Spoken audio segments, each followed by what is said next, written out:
We gaan naar Vlieland. U heeft een hele kar mee. Wat zit er allemaal in? Nou, in ieder geval 2 tenten. Een hele grote tent en een kleinere tent voor de kinderen.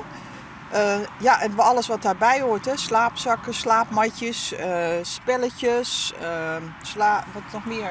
Keukengerei, boeken, e-book. Wat is nou het grote verschil nu u met kleinkinderen bent en toen u vroeger met kinderen op vakantie ging? Je hebt met veel meer aandacht met je kleinkinderen dan met je kind. En hoe kan dat, denkt u? Waar ligt dat aan? Ja, ook doordat wij ouder zijn. En wij er ontzettend van genieten ook.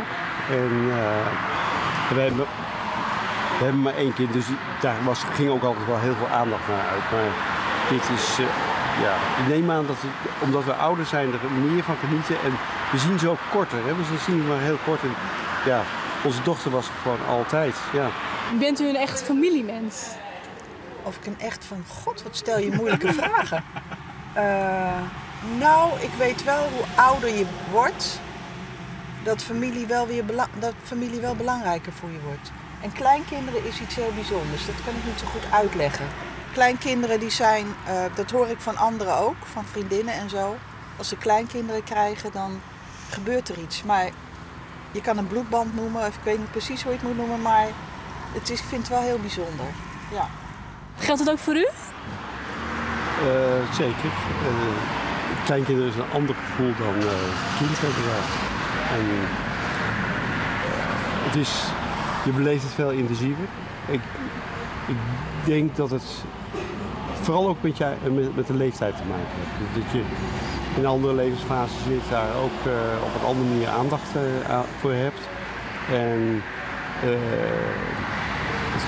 als je een kind hebt, dan is dat gewoon alle dagen ben je ermee bezig. Het is gewoon onderdeel van je leven.